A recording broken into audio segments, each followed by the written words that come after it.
नमस्कार दोस्तों, मैं डॉक्टर बीके चौरसिया स्वागत करता हूं बीके आरोग्य में। दोस्तों, किडनी फेल आज के डेट में बड़ी समस्या बन चुकी है। लगभग 2.5 करोड़ पेशेंट हमारे देश के अंदर हैं। 3 से 4 लाख पेशेंट हर साल किडनी फेल के हमारे देश में आते हैं। लेकिन कोविड के दौरान ये रेशियो कई गुना बढ़ गया। आज लगभग 8-10 लाख पेशेंट हर साल नए आ रहे हैं किडनी फेल के। और शॉकिंग बात यह है कि 3 महीने के बच्चे से लेकर और 90 साल के बुजुर्ग हर एज ग्रुप के लोग किडनी फेल के केसेस में हमारे सामने आ रहे हैं। क्या रीजन है, क्या कारण है कि किडनी फेल हो रही है?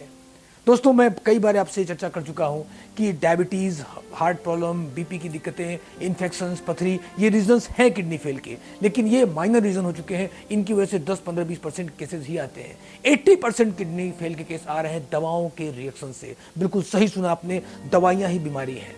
और आज के टॉपिक में मैं आपसे बात करने वाला हूं उन 4 ग्रुप्स के बारे में, उन 4 दवाओं के बारे में जिनकी वजह से किडनी फेल हो रही है। तो ये वीडियो बहुत इंपॉर्टेंट होने वाली है, इसको लास्ट तक देखिएगा और अंत वाली बात सुनकर तो आप चौंक जाएंगे। तो पहला हम लोग शुरुआत करते हैं किडनी फेल के लिए जो दवाइयां नुकसानदायक हैं। पहली दवाई कौन सी है? पहली दवाई है पेन किलर्स, दर्दनाशक दवाइयाँ। दोस्तों, ये बहुत कॉमन है। हमारे सर में दर्द होता है, हमारे कमर में दर्द होता है, हमें कोई दिक्कत होती है, हम डॉक्टर के पास जाते हैं। कई बार हम डॉक्टर के पास भी नहीं जाते हैं, हम मेडिकल स्टोर में जाते हैं और उनसे बोलते हैं भैया हमको दवाई दे दो, हमें दर्द हो रहा है।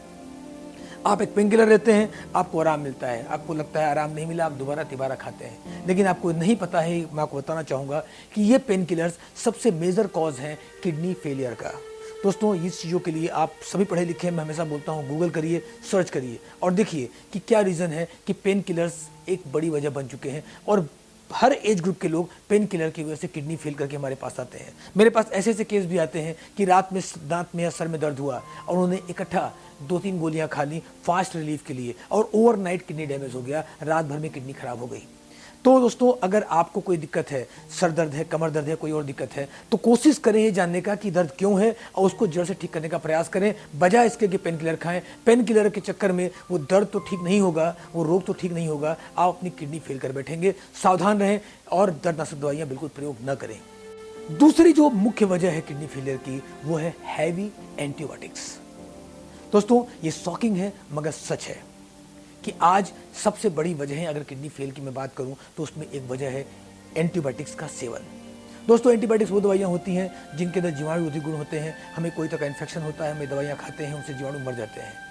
लेकिन इसके साइड इफेक्ट के तौर पर आज बहुत ज़्यादा केसेस में किडनी फेलियर के केस भी सामने आ रहे हैं। सबसे पहली बात तो जीवाणुनाशक या एंटीबायोटिक का सेवन आपके लिए घातक है, क्योंकि ये बुरे के साथ अच्छे बैक्टीरिया को मार देता है। आपके इंटेस्टाइन फ्लोरा, जो आपके पेट में छिपा बड़ी मात्रा में बैक्टीरिया होते हैं, जो आपकी इम्यूनिटी का 70% हिस्सा होते हैं, और साथ ही साथ ये आपके बॉडी को मेंटेन करने में या आपको स्वस्थ रखने में मदद करते हैं। लेकिन जब आप एंटीबायोटिक का सेवन करते हैं तो ये गुड बैक्टीरिया मर जाते हैं, आपकी इम्यूनिटी कम हो जाती है और फिर ये एंटीबायोटिक भी आपके शरीर पे काम नहीं करते और आगे चल के आपको और हैवी एंटीबायोटिक लेना पड़ता है, क्योंकि उसका असर नहीं हो रहा होता है।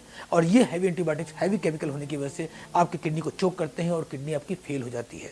दोस्तों, आपने बहुत सारे केसेस में देखा होगा कि प्रेगनेंसी के दौरान कोई लेडी है, उसकी किडनी फेल हो गई। बुखार के केसेस में typhoid, malaria, dengue, viral chikungunya, normal antibiotics काम नहीं कर रही हैं, हैवी एंटीबायोटिक का प्रयोग कराया गया और किडनी फेल हो गई। और यही कारण है कि 3 साल के बच्चे भी, जो गोद के बच्चे हैं, वो किडनी फेल करके आ रहे हैं। तो हैवी एंटीबायोटिक के प्रयोग से बचें। कभी भी कोई इलाज करवाने जाएं तो आप खुद पढ़े लिखे हैं, गूगल करके देखें कि ये हैवी एंटीबायोटिक तो नहीं है और इस एंटीबायोटिक का आपके बॉडी पे असर क्या है। डॉक्टर अपना काम कर रहा है, आप अपना काम करें। जिंदगी आपकी है, सेहत आपकी है। कोई भी दवा खाने के पहले आप गूगल करें और देखें इसका इफेक्ट और साइड इफेक्ट क्या है। अगर इसका इफेक्ट, साइड इफेक्ट सेफ है, सेवन करें, और लगता है सेफ नहीं है, तुरंत रुक जाएं और इसका सटीक और सही उपचार ढूंढें, बजाय इसके कि आप एंटीबायोटिक का सेवन करके अपनी जिंदगी के साथ खिलवाड़ करें और साथ साथ अपनी किडनी फेल कर लें।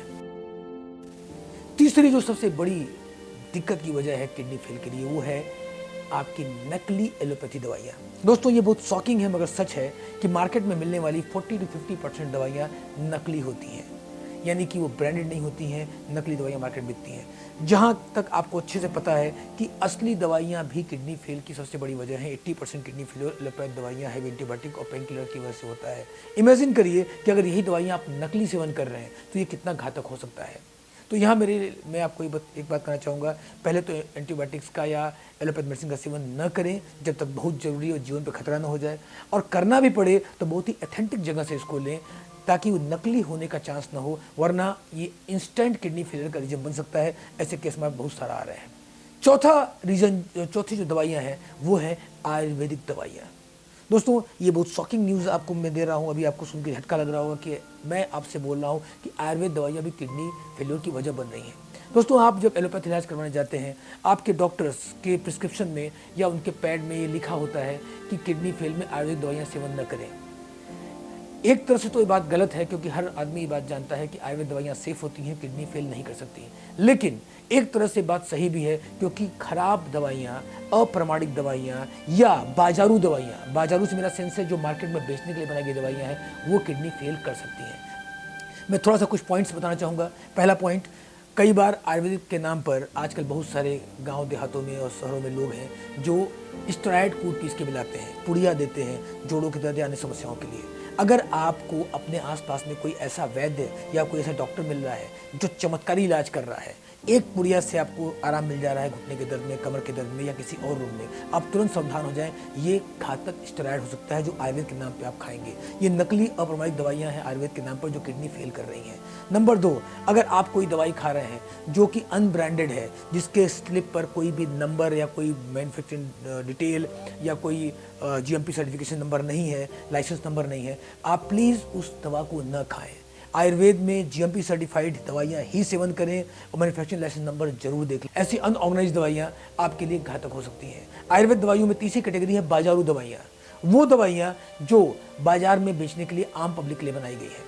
ये दवाइयाँ चूंकि किडनी पेशेंट के लिए नहीं बनाई गई हैं, इसलिए किडनी पेशेंट के लिए हानिकारक होती हैं। उदाहरण के तौर पर नॉर्मल आप सिरप जो मार्केट से खरीदते हैं, उसमें कंपनियां इनवर्ट शुगर यूज़ करती हैं जो चीनी से 100 गुना मीठी होती है, मगर एक घातक केमिकल है।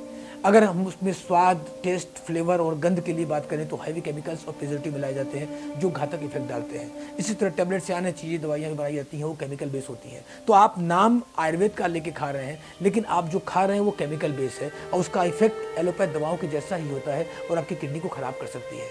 तो आयुर्वेद दवाइयों में भी आप एक बात ध्यान रखें कि वो बिना कलर, बिना केमिकल, बिना प्रिजर्वेटिव के हों, सेफ और सुरक्षित हों, और सबसे बड़ी बात वो एक सर्टिफाइड मेडिसिन हों, सभी तरह का certification, government certification, manufacturing licence number उनके साथ हो और वो ऑथेंटिक सोर्स से आपको मिले, तब आपकी किडनी सेफ हो सकती है। तो इन 4 तरह की दवाओं के बारे में मैंने आपसे बात की। इन 4 तरह की दवाओं से बिल्कुल दूरी बना के रखें। इस तरह की दवाइयों का सेवन बिल्कुल न करें। आप अपनी किडनी को सेफ रख सकते हैं। और अगर आप किडनी पेशेंट हैं तो गलती से भी इनका सेवन न करें, आपकी किडनी और ज़्यादा खराब हो सकती है। आशा है जानकारी आपको अच्छी लगी होगी। कोई और प्रश्न आप पूछना चाहते हैं या सही दवाएं कैसे लें उसके बारे में जानना चाहते हैं, नीचे दिए गए नंबर पर कांटेक्ट करें, हमारे एडवाइजर आपको गाइड करेंगे। किसी भी और प्रश्न के लिए आप डायरेक्ट मुझसे बात कर सकते हैं। नमस्कार, धन्यवाद।